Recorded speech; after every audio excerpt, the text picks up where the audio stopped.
ஓம் சரவணபவ. ஆன்மீக சொந்தங்களுக்கு இனிய காலை வணக்கம். நம்ம தச அவதாரத்துல பலராம அவதாரத்தை பத்தி பார்த்துக்கிட்டு இருக்கோம். இவருடைய பலம் என்ன அப்படிங்கிறத பார்க்கலாம். இவர் மகாரதி. மகாரதி அப்படின்னா என்ன அப்படின்னா 1000 வீரர்களை தோற்கடித்தால் அவரே மகாரதி. அது மாதிரி இவரு மகாரதிக்கும் மகாரதி அப்படின்னு பேர் வாங்கினவர். இவருடைய அம்சம் என்ன அப்படின்னா ஆதிசேஷனுடைய அம்சமாக இருக்கக்கூடிய இவர் கிடந்தால் படுக்கை, அமர்ந்தால் சிம்மாசனம், நடந்தால் குடை அப்படின்னு ஆதிசேஷனுடைய வடிவமாக இவர் இருக்கிறார். இவருடைய ஆயுதம் கலப்பை. எப்பயுமே கதை நிறைய பேர் கையில வச்சிட்டு இருப்பாங்க இல்லையா, அது மாதிரி இவரு கையில கலப்பையை வச்சிட்டு இருப்பாரு. அந்த கலப்பையினுடைய பேரு ஹாலா. அந்த மாதிரி இவர் அந்த கலப்பையின் மூலமாக எல்லா விதமான காரியங்களையும் சாதிக்க வல்லவர். எதுக்கெடுத்தாலும் அந்த கலப்பையின் மூலியமா தான் அவருடைய பணியை செய்வார். அது எதுவா இருந்தாலும். அவருடைய கொடி பனை கொடி, நிறம் வெள்ளை நிறம்.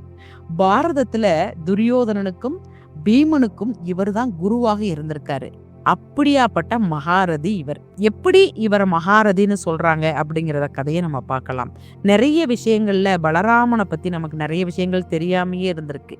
இப்போ நமக்கு நிறைய பேருக்கு தெரிஞ்சிருக்கவும் வாய்ப்பு இருக்கு. தெரியாதவங்க இந்த கதையை தெரிஞ்சுக்கங்க. துரியோதனனுடைய மகள் லக்ஷ்மணா. இவள் மிகவும் பேரழகி.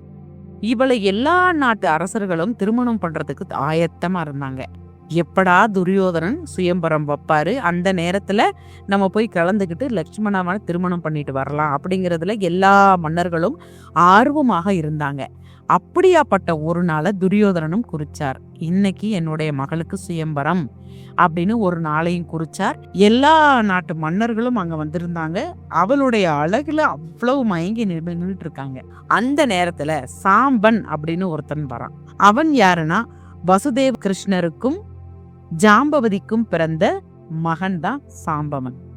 அவனுக்கு இளமை பருவம் இல்லையா, அதனால அவனுக்கு லக்ஷ்மணாவை கட்டுறதுக்கு அலாதி பிரியம். அதனால நேரா வந்தான். கிருஷ்ணருடைய மகன் இல்லையா, நேரா வந்த உடனேயே லக்ஷ்மணாவை தூக்கி கையில வச்சுக்கிட்டு தேர்ல ஏறி வந்துகிட்டே இருக்கான். அந்த அவையில துரியோதனன் இருக்காரு, திருதராஷ்டிரர் இருக்காரு, இவர் நம்ம பீஷ்மர், விதுரன் எல்லாரும் இருக்காங்க. கிட்டத்தட்ட 6 மகா ஜாம்பவான்கள் இருக்காங்க. அவ்வளோ பேர்ல என் கண்ணில் மண்ணை தூவிட்டு அந்த தூக்கி வச்சுக்கிட்டு வேகமா கிளம்பிட்டாரு. யாரு? சாம்பன். சாம்பன் கிளம்புன உடனே அங்க இருக்க அத்தனை பேருக்கும் அதிர்ச்சி. அந்த அவையில இருக்க அவ்வளோ பேருக்கும் அதிர்ச்சி. இவ்வளவு பேர் இருக்கும், இத்தனை பேருக்கும் கண்ணில் தண்ணியை காட்டிட்டு இவன் எப்படி போகலாம் அப்படின்னு சொல்லிட்டு ஒரு படையவே திரட்டிட்டு 6 மகா ஜாம்பவான்களும் யாராரு? துரியோதனன், கர்ணன், பீஷ்மர், விதுரன், கிட்டத்தட்ட 6 ஜாம்பவான்களும் என்ன செய்யறாங்க? சாம்பனை போய் கைது பண்ணிட்டு வர்றதுக்காக போயிட்டாங்க. சாம்பனும் நல்ல மகா பலசாலி தான். ஆனாலும் 6 பேருக்குள்ள அவனால சண்டை போட முடியாம நீண்ட போராட்டத்துக்கு பின்னாடி கைது செய்யப்பட்டு கூட்டிட்டு போயாச்சு. சாம்பனை சிறையில அடைச்சிட்டாங்க. அஸ்தினாபுரத்துல லக்ஷ்மணாவையும் கூட்டிட்டு போயிட்டாங்க. இப்படி இருக்கிற நேரத்துல இந்த விஷயத்த நாரதர் பார்த்துட்டு போய் நேரா யாருக்கிட்ட சொல்றாரு? பலராமன் கிட்ட சொல்றாரு. பலராமன் கிட்ட சொன்ன உடனே, பலராமன் யாரு? கிருஷ்ணருடைய மகன். அவருக்கும் மகன் இல்லையா?